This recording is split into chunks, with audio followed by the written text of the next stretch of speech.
All right, here we are. I want to give a few fundamentals of some things here. Anyways, what we're doing here is challenging the jurisdiction of the court that we, the people, actually empower. Um, some of these things. Let's start from the top here. I received the traffic ticket on the 24th.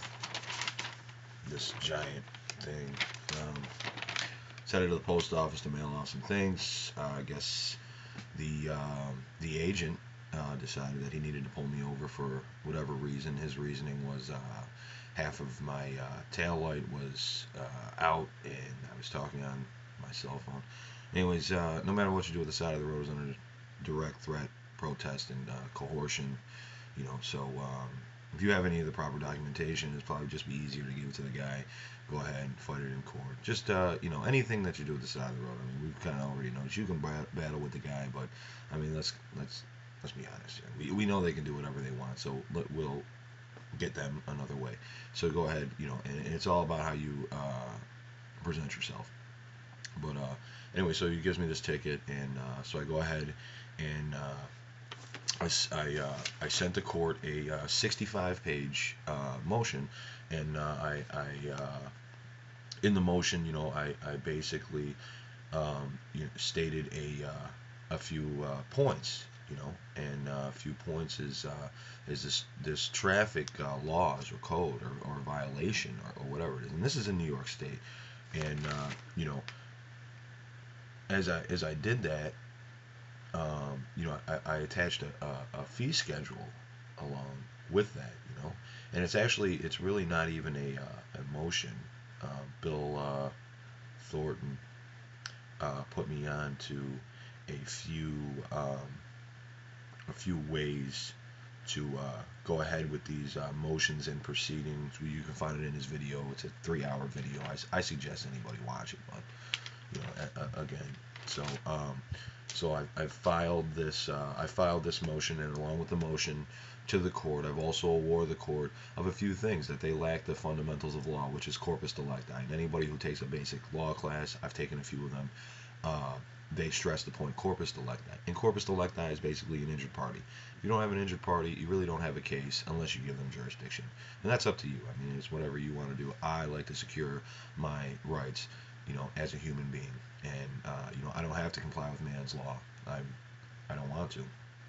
But but again, I don't want to go out here messing with these people. I'm not, and by no means am I going out trying to get in trouble. But if they go ahead and they want to violate some of that, or they want to bring me in and cost me some time, then I'll have to go ahead and take the legal ramifications that I will. But so anyways, so I sent this letter to them, and I let them know what attached with the 65-page motion, challenging the court's jurisdiction, asking them about corpus delicti, and just stating there's 5 basic principles to a motion, and you need the facts, and the facts need to be in the form of an affidavit, and laws, form of authority, which you need one more thing, which are the arguments.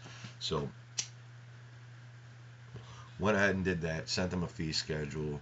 Usually, like, you get the 72-hour cooling off period. You let them in good faith and good notice. You've let them go ahead, and they can correct their error, and then you probably shouldn't hear from them again. But if you do,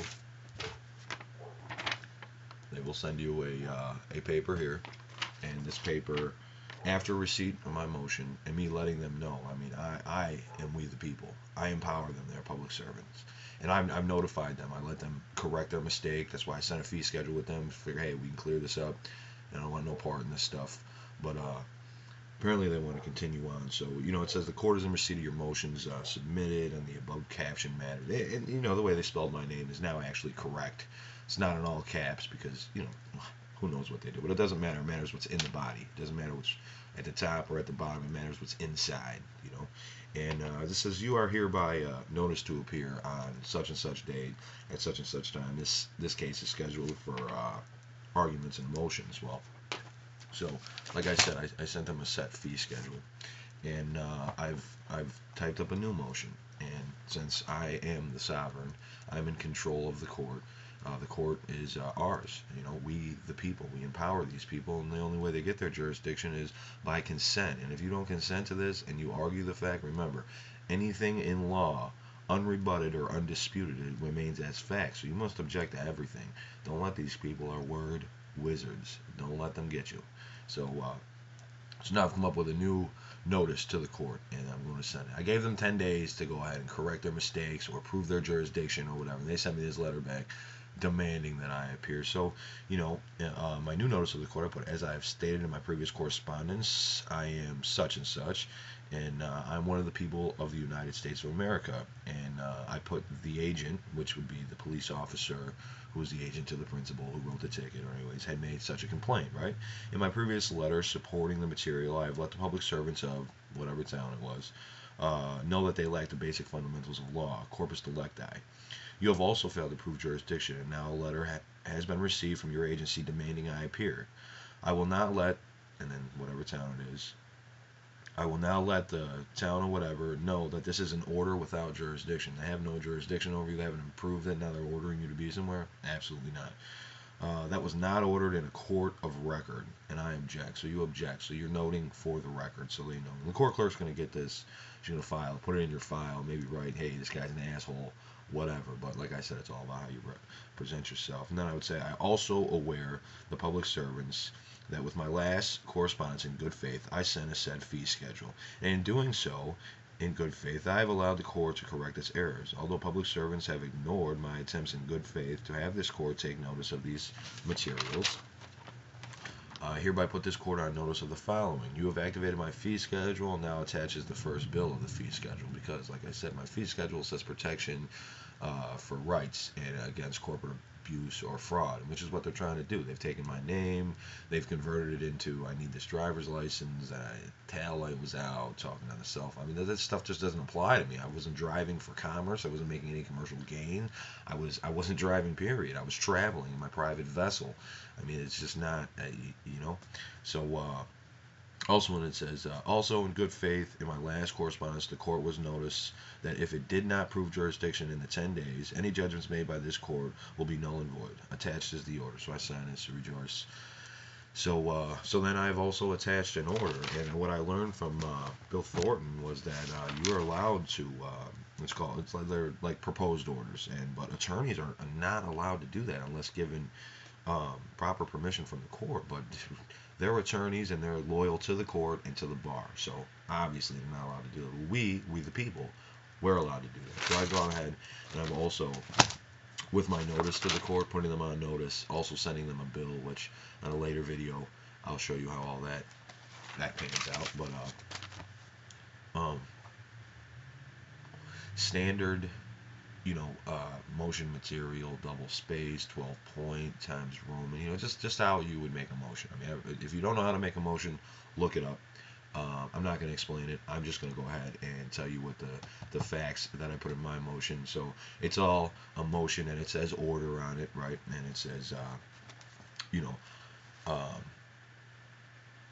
that I am Tom, and of whatever family I'm from, and then I'm one of the people of the United States of America, and that the agent on the above date and time has, which is now, he's now the debtor, but on the above date and time issued me this debt, really, it's a debt. So he issued me a debt, and so it says, and having put this court on notice, and I put the date, because, you know, they're past their deadline, which I asked them to do, and in the form of special appearance for dismissal in my counterclaim, because that's what it's called a counterclaim. It's not really a motion, it's a counterclaim, because they're claiming something against you, you're claiming they have no jurisdiction, so it's a counterclaim. There's no defendant. Once you become a defendant, you've already submitted to the jurisdiction of the court. If you're going to submit to the jurisdiction of the court, it's not going to work for you, you're going to get arrested. If you don't submit to the jurisdiction of the court, you don't enter a plea, you don't say anything, and you challenge the jurisdiction of the court, there's no way they can proceed. So if they proceed and they can't prove jurisdiction over you, or fail to prove jurisdiction over you, make a court, you order the court. You order them. Remember, we the people. We have to get that. You have to get that in your head. We the people. We empower them. You give them consent by doing things. You don't want to give them any consent. Okay? You want them to state the basic fundamentals. So And so it says, like I said, having put this court on notice on the above date and time in the form of special appearance for dismissal, any counterclaim, and this court has failed to prove corpus delicti in formal jurisdiction. So, I've just stated it. This is my order that I'm sending to the court. We, the people, I empower the judge. That's it. So it says, I, Tom, of the family that I'm from, of the United States of America, so order that any judgments from this court made are null and void for failure to state a claim, prove jurisdiction, and corpus delicti. This fundamentals right there. I don't need to explain to them anything else but that. I've asked them in good faith. I've let them know I have a fee agreement, a fee schedule. I've let them know that they need to contact me within the 10 days to go ahead and prove how they got jurisdiction over me, which they didn't. They sent me a order to appear in the court, which they have no jurisdiction over me. I don't answer to them. You know what I'm saying? They answer to me. They're public servants. But anyway, so it's an order without jurisdiction.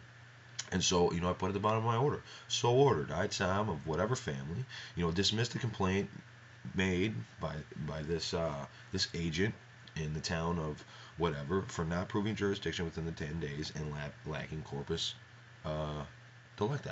And that's it. And I sign it. And I'm going to send it in, and I'm going to send them a bill. It's going to be a first bill. I'm going to write first notice on it, and I'm going to let them know. So I don't expect hearing back from them. I've just kind of got into the fee scheduling. I'm informed about it, but I'm not really informed about it, if you know what I'm saying. I know the proper steps to it. Like, my fee schedule has been recorded in the county recorder's office, therefore I can't change it.